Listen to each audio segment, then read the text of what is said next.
بسم الله aad baan idin salaamayaa dhammaantiin kusoo dhawaada page-kayga rasmiga ee ku baxaya luqadda Soomaaliga aad baan idin soo dhaweynayaa gacmo furan ku soo dhawaada videoga waxaan ku bilaabi doonaa inaan nigala hadlo maanta saddex arrimood oo muhiim ay tahay in qofku bini'aadamku ogaado intuna wax kale ba ku dhaqaaqin inaad ogaatid maanta waa ku muhiim in xogaa roob yar baa daaya waxaan rajeynayaa inaad codkayga si fiican u maqlaysiin saddexda arrimood walaalayaal waxa weeyaan arrinta ugu horeysa qofka bini'aadamku waa inuu ku noolaado cibaadada inaad cibaado mar walba ku jirtid waa muhiim xariga ilaahay in la haysto waa muhiim waayo intaasaynu u noolahay adduunkan waxa ugu horeeya ee ugu muhiimsan laynoo keenay waa intaa weeyaan arrimaha kale oo ilaahay noo abuuray waa waxaynu dee maad aragtay ku enjoy garayn karna adduunkan joogitaankiisa waayo keli waad ogtihiin laynama abuurino dee feedha aadanba waxaa laga soo saaray xaawa marka waxa weeyaan waxyaalaha kale ku hareeraysan waa inaad adduunkan aad si nafisa oo maad aragtay aanad karhayn oo aad si fiican ugu noolaatid baa wax walba lagugu abuuray balse horta waxa ugu horeeya eed u joogtaa waa inaad ilaahay subxaana watacaala aad caabudid marka arrinta ugu horeysa ay tahay inaad mar walba boos muhiima aad siiso waa cibaadada noloshaada hadday cibaadadu ka maqan tahay runtii wax badan baa adkaanaya adigu isma riixaysid waa lagu riixi hadhow tolna qofkii ku riixaya wuu daalaya waanuu kaala daali lacag buu kaala daali wax walbuu kaala daali marka waxa weeyaan gudaha laga noolyahay dusha lagama noola waxaa laga noolyahay qalbiga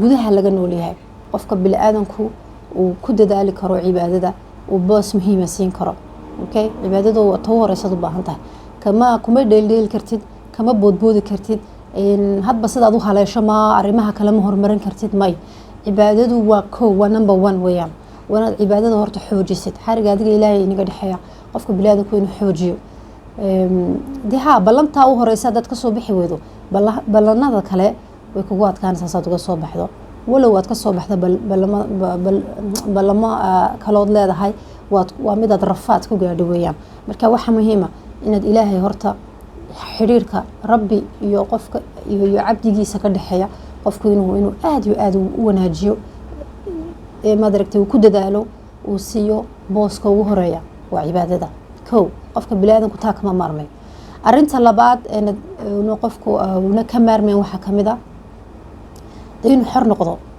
xor inaad noqotid kama maarmaysid maanta aqli buu ilaahay ku siiyo qof walba maskax baa ku jirta qof walba waxa ku jira maskax wax ku duubo ku akhriyo ku xasuusto iyo qof walba lagu rakibo la siiyay marka haddii maskaxdaada qof kale yeesho oo maxay tahay adigii lagu fikirayo adigii lagu talinayo adigii lagu leeyahay jihadan u jeeso adigii halkan soo mar lagu leeyahay dee xor ma tihiin waa inaad adigu xor noqotid sidaad xor ku noqon kartaa waa inaad wax barato okay maskaxdeenani waa sida cinjirkoo kale marka haddaan wanad waxba barayn saasunbu iskugu dhegsanaanaya laakiin hadba sida waxaad ugu gurto ayuu sii ballaaranayaa uu sii weynaanaya marka waa inaad xor noqoto ma fahantay waxaan dhammaanteen aynu nahay maskaxdeenu waxa weeyaan sida layr bakhtiisan oo kale amba tariig bakhtiisan laakiin marka aad wax barato wuu shidmayaa dee markuu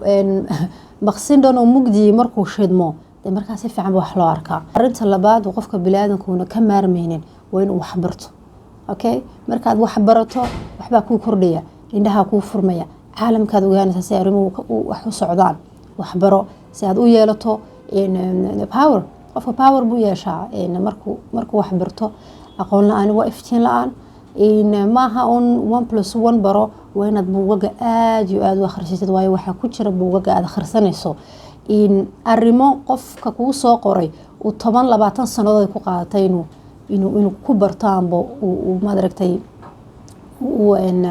experience meeshii de wixii uu gacanta ku hayay wixii oo dhan buu xaggaa kugu soo koobaya ood ku akhrisanaysaa haddaad akhriska ku fiican tahay amba 2 saaco amba 2 cisho amba week amba bil ninba dee maad aragtay siduu time u geliyo weeyaan halkaas kugu soo koobaya wax badan baa kuu kordhay marka waxaad 5 sano adigu malaha dee aad raadin lahayd ood ku noolaan lahayd baa lagu soo koobo lagu yidhi halkaa baad u mari kartaa oo waxaad hordhac baad haysataa.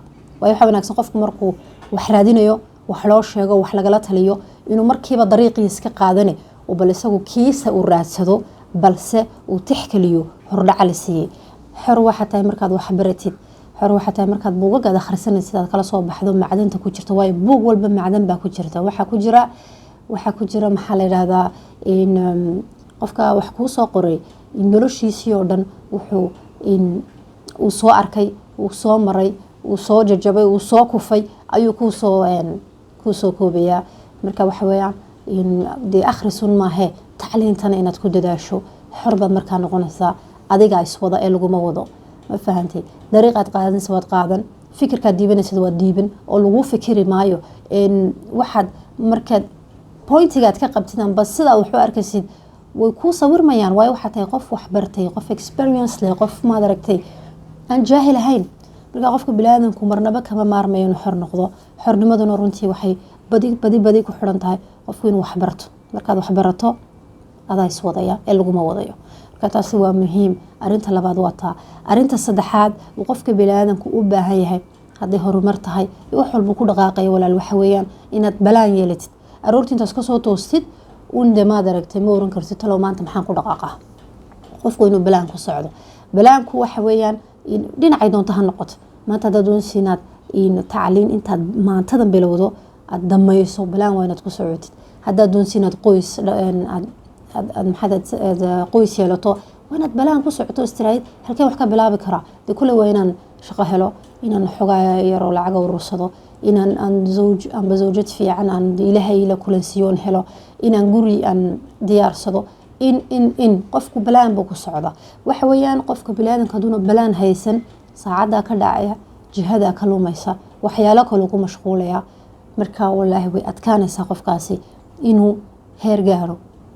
marka walaalaha videoga waxaan ku soo koobayaa saddexda arimood kama maarmaysid.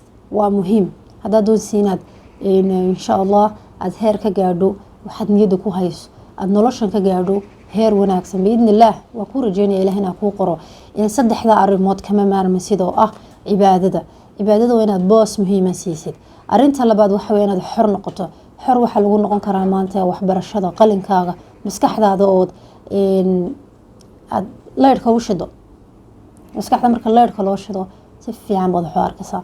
marka xor inaad noqotid. arinta saddexaad waxa weeyaan inaad balaan samaysatid. balaan la'aan qofkii inuu plan yeesho imika waad aragteen gaadhiga markaad wadato inaad garaneyn meesha tagtid dee GPS baa laynoo sameeyey baashaas ayna hagaya. diyaaradda dhan isaga laftigiisu alaabba hortaala uu arkayo halku marayo oo de kolba wadan uu hadii kale iskaga degayaa moogtiin. wax kasta walaal marka aad doonaysid inaad heer gaadhid aad heer ka gaadhid waxaad rabtid inaad samaysid adduunkan balaan baad u baahan tahay. xitaa haddaanad garaneyn meel wax laga bilaabo wanaad raadisid. maanta alxamdulilah internetkii baa jira. wanaad raadisid halkan halkee loo maraa, halkan see loo sameeyay, misay qaadan kartaa, haa masanbaa waa sidan wanaad balaan samaysatid. saddexda arimood kama maarmaysid ee meel ku qoro maanta oo ku dadaal cibaadada, waxbarashada, inaad xor noqoto iyo balaanood samaysatid. saddexda arimood ayaa kusoo koobaya videogan. asalaamu calaykum waraxmatullaah wabarakaatu.